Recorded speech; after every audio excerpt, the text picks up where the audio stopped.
Good day, children. Today we are going to learn our ninth lesson of EVS 2. That is, Pratapgad makes history. Before I start this lesson, we will see what we have learned in our previous chapter. That is, defeat of internal enemies. We have seen that how Shivaji defeated internal enemies, then how he built Pratapgad on Bhorpaya hill, and how the conquest of Javli doubled territory area of Swaraj. So, here today we are going to learn our new lesson number 9, Pratapgad makes history. Children, in this, first there is Adil Shah perturbed. What do you mean by perturbed? Yes, perturbed means unsettled. Adil Shah was unsettled. Why he was unsettled? Let us see. Adil Shah perturbed. The court of Adil Shah at Bijapur was passing anxious days due to the growing exploits of Shivaji. The Sultan summoned all his Sardars to court to take stock of the situation. All the Sardars, including those known for their exploits and those comparatively unknown, attended. Badi Sahiba, the Dowager queen, who personally looked after the Adil Shahi administration from Bijapur, was also present. The one question before the assembly was how to bring Shivaji to book and break his revolt. Children, here, as we know, first we see that perturbed means unsettled. So, here Shivaji was not treating fairly with Adil Shah, Nizam Shah and Mughals.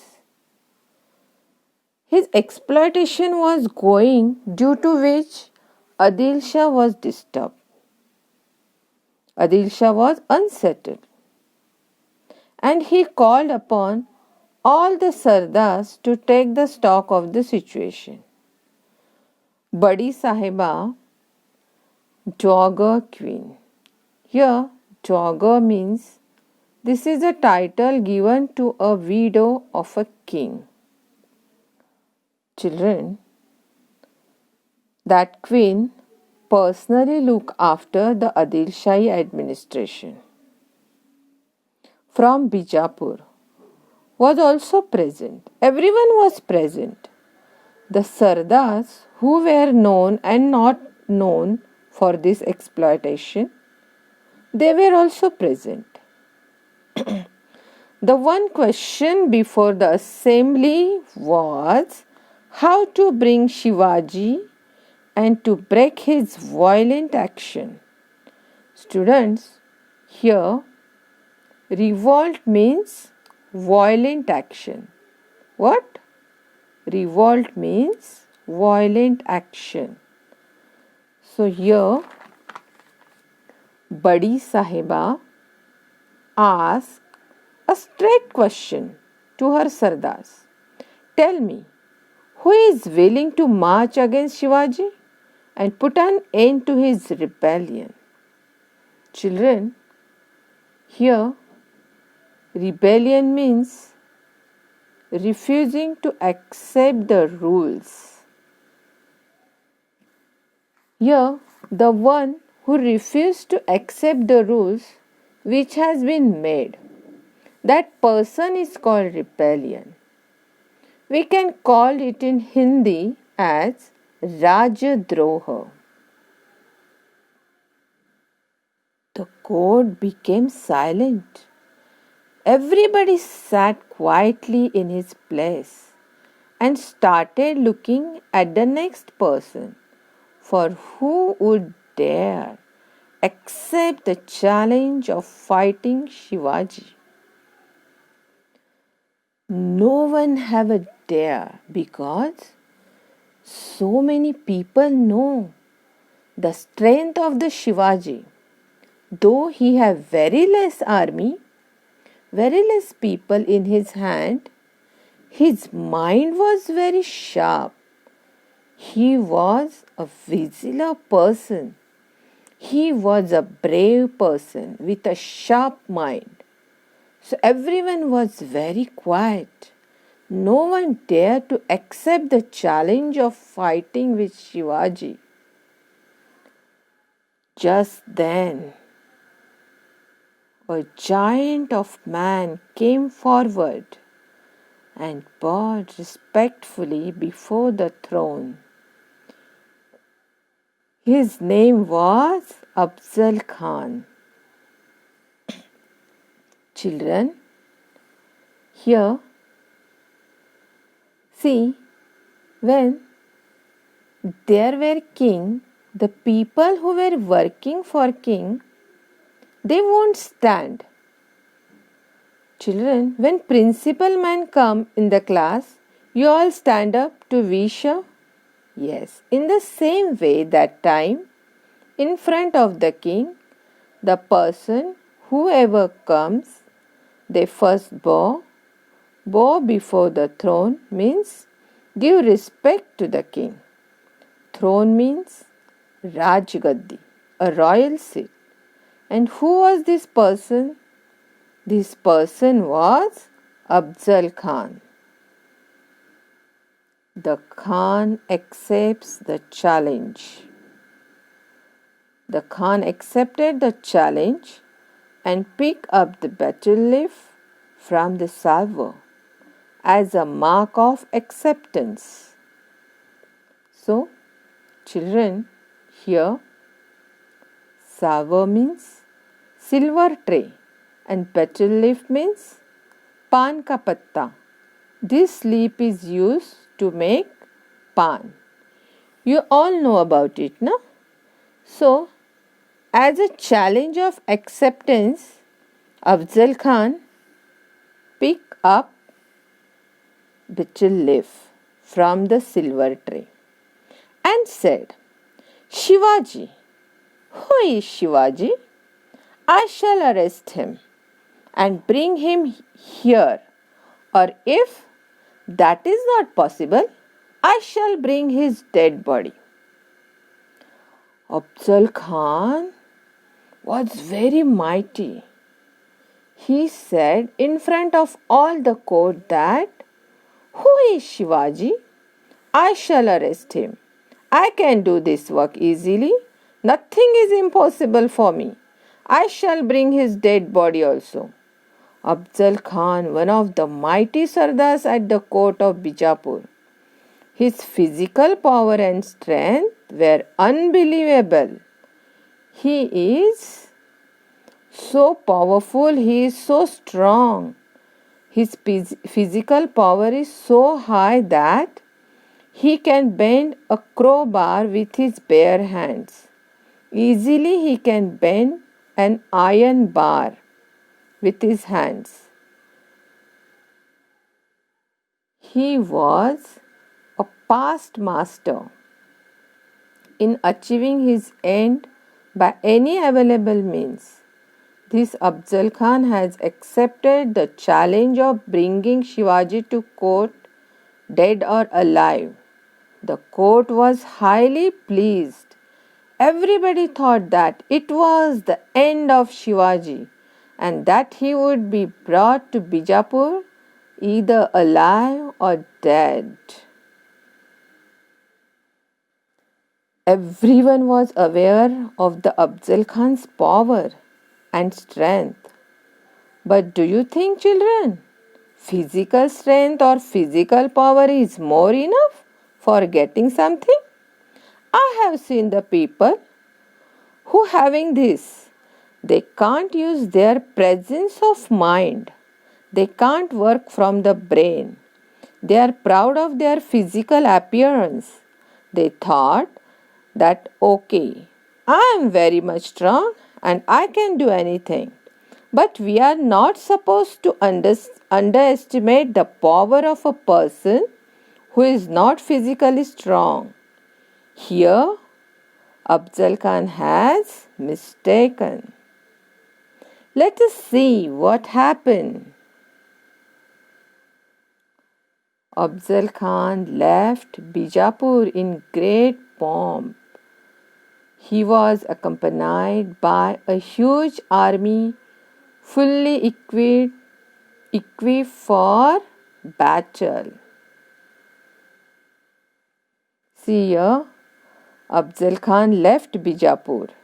He marched towards the Shivaji. Shivaji lived in Maharashtra. Means Afzalkhan marched towards Maharashtra, and he carried with him a huge army. And whatever equipments or tools are required for fighting, he carried all with him. He was previously the Subedar of Vai for 12 years and knew the country well. Vai comes under Maharashtra, and so that is the reason he was aware of all parts of Maharashtra, because that time trains and planes were not there. People has to go by walking or on horse, but all people can't go on horse.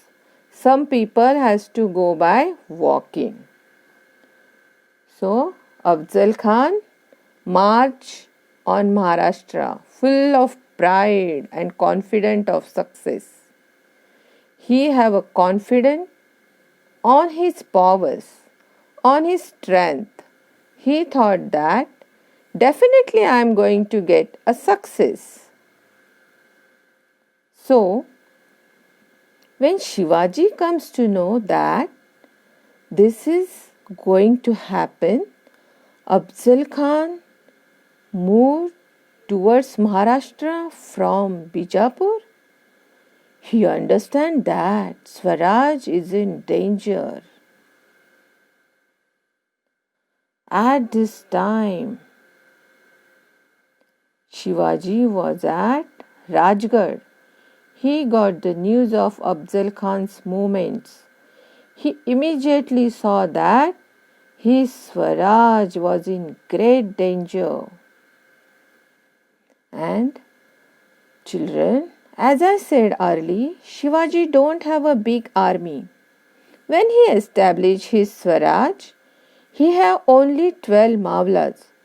So, how many people he will gather? How many people are there in his army? Very less as compared to Adil Shah.